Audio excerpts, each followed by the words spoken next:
Respected Vice Principal Sir, Coordinator Madam, उपस्थित सभी गुरुजन, प्यारे बच्चों और इस कार्यक्रम के कैप्टन, वाइस कैप्टन,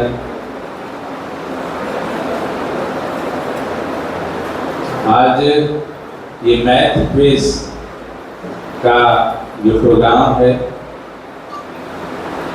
मुझे काफ़ी वंडरफुल लगा कि इतना अच्छा प्रोग्राम हमारे वाइस प्रिंसिपल सर अपने सहयोगियों के साथ, अपने साथियों के साथ करवा रहे हैं।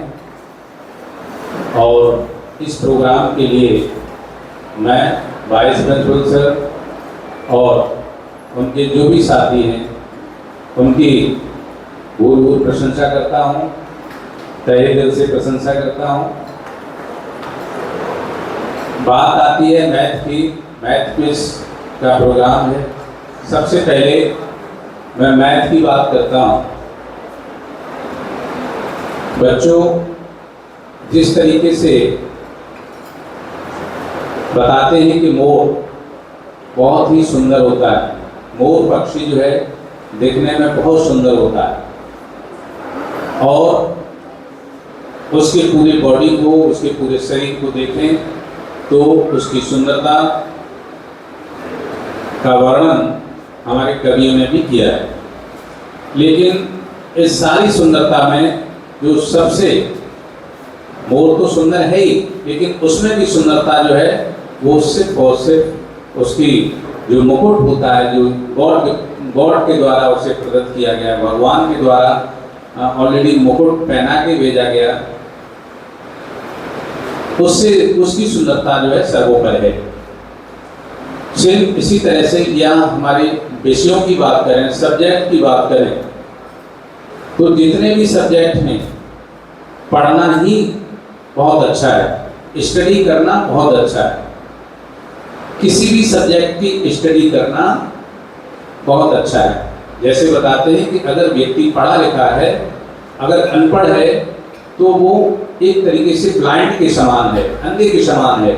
लेकिन अगर पढ़ा लिखा है तो उसका सब कुछ उसे दिखाई देने लगता है। जो भी भौतिक संसार में जो चीज़ें हैं उनको समझना शुरू कर देता है पढ़ा लिखा व्यक्ति। और पढ़ा लिखा व्यक्ति से मतलब यह, वो कोई भी सब्जेक्ट पढ़ता है, वो सारे सब्जेक्ट जो है कहीं न कहीं उसके जीवन में खुशहाली लाते हैं और उसके जीवन में कहीं न कहीं ज्ञान वृद्धि के द्वारा और इस संसार को समझ सकता है। मैं समझता हूँ कि प्रत्येक सब्जेक्ट के, किसी भी सब्जेक्ट को पढ़ने पर व्यक्ति के जीवन में चार चांद लगते हैं। लेकिन इन सारे सब्जेक्टों में जैसे मोर पूरा सुंदर है और उसका जो मुकुट है वो सर्वोपरि है, उसी तरीके से अगर हम कंपैरिजन करें तो सारे सब्जेक्ट अच्छे हैं, कोई सब्जेक्ट कम नहीं है। लेकिन इसमें अगर इन सब्जेक्टों में भी कंपैरिजन की जाए तो मैथमेटिक्स जो है सर्वोपरि सब्जेक्ट होता है। वो हमें गणित जो है, गणित की विशेष बात क्या है, गणित हमें सत्य बोलना सिखाता है, गणित हमें तर्क सिखाता है। मैथमेटिक्स वाला व्यक्ति ये कभी नहीं कहेगा कि किसी क्वेश्चन का आंसर 0 आ रहा है, लेकिन फिर भी वो ये नहीं कह सकता कि ये क्वेश्चन सही है। गलत है तो गलत है।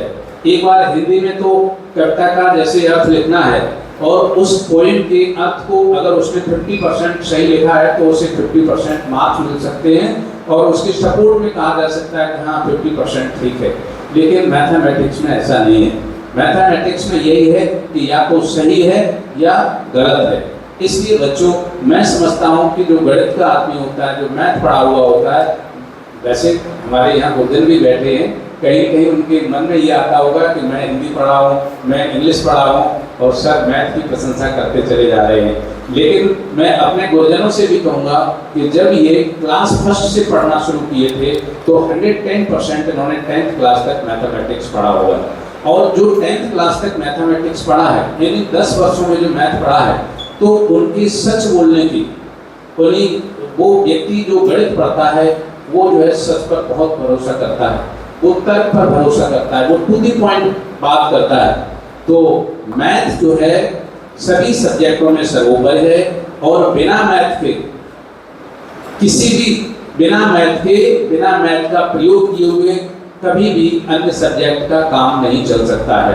ये आप याद रखिएगा। सपोज हिंदी का टीचर है, हिंदी का व्यक्ति है, अगर वो कॉपी चेक कर रहा है तो कॉपी चेक करते के समय यानी क्वेश्चन नंबर फर्स्ट में मान लीजिए 5 अंक का है तो उसमें उसने 3 दिए, फिर सेकंड में भी जाके उसने 2 दे दिए, फिर किसी में जाके 1.5 दे दिया।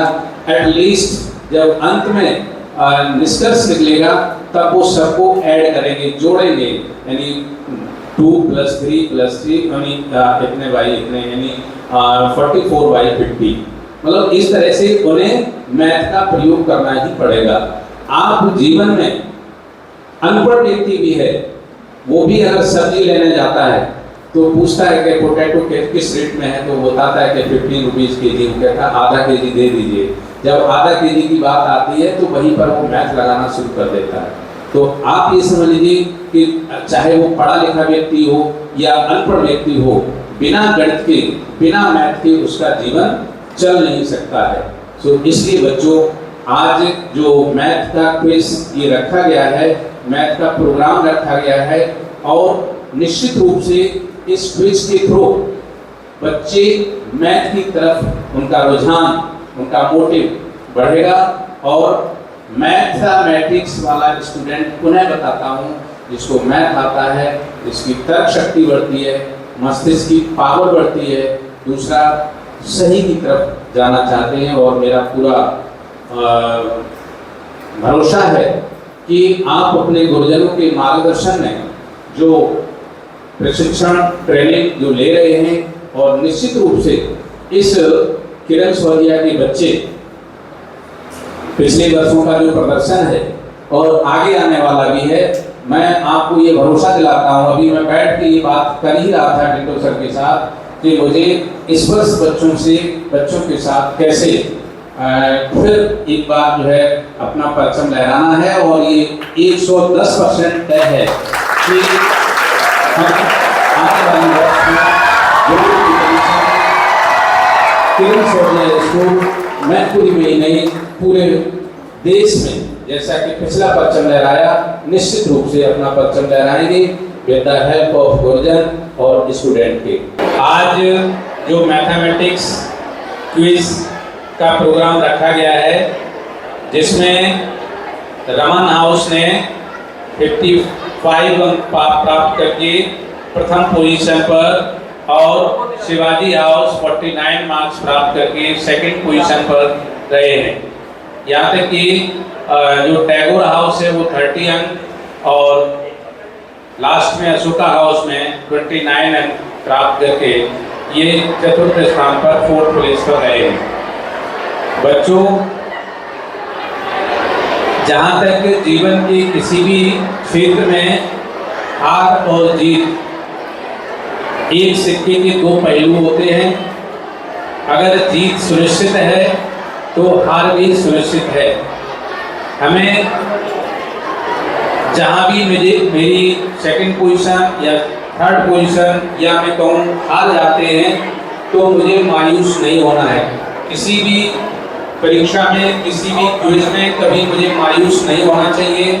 अपने को कभी हीन भावना से कभी नहीं देखना चाहिए, बल्कि ध्यान ये रखना है कि मैंने कौन सी कमी की, या मेरी तैयारी कहाँ पर नहीं थी, मेरी प्रॉपर वे में प्रिपरेशन नहीं थी।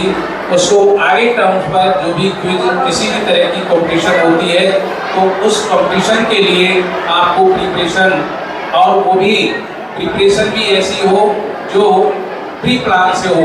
एक प्लान के तहत की गई प्रिपरेशन हमें सफलता दिलाती है, और जो अनप्लान्ड काम किया जाता है कहीं न कहीं वो हमें असफलता की तरफ ले जाता है।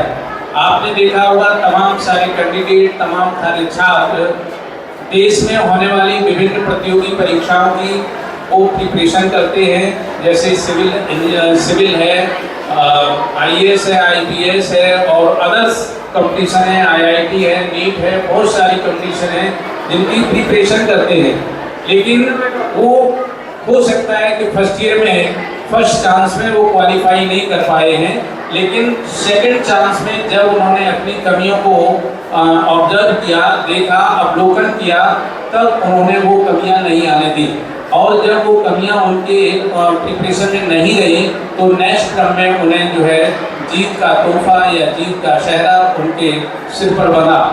तो निश्चित रूप से जिन बच्चों का फर्स्ट प्लेस नहीं आया है या जीतने में कहीं न कहीं उन्हें पीछे रह गए हैं, मैं उनको पुनः एडवाइस देता हूं कि जीवन में कभी कम मार्क्स आने पर, हार जाने पर अफसोस नहीं, बल्कि नई एनर्जी के साथ, नई चिंतन और मनन के साथ, नई स्ट्रेटेजी के साथ हमें कंपटीशन को फेस करना चाहिए। और जीतने वाले बच्चों का जितना महत्व है उससे कतई कम हारने वालों का नहीं है, क्योंकि जीतने वालों को सोचना चाहिए कि अगर हारने वाले नहीं होते तो आखिर वो जीत कहाँ से जाते।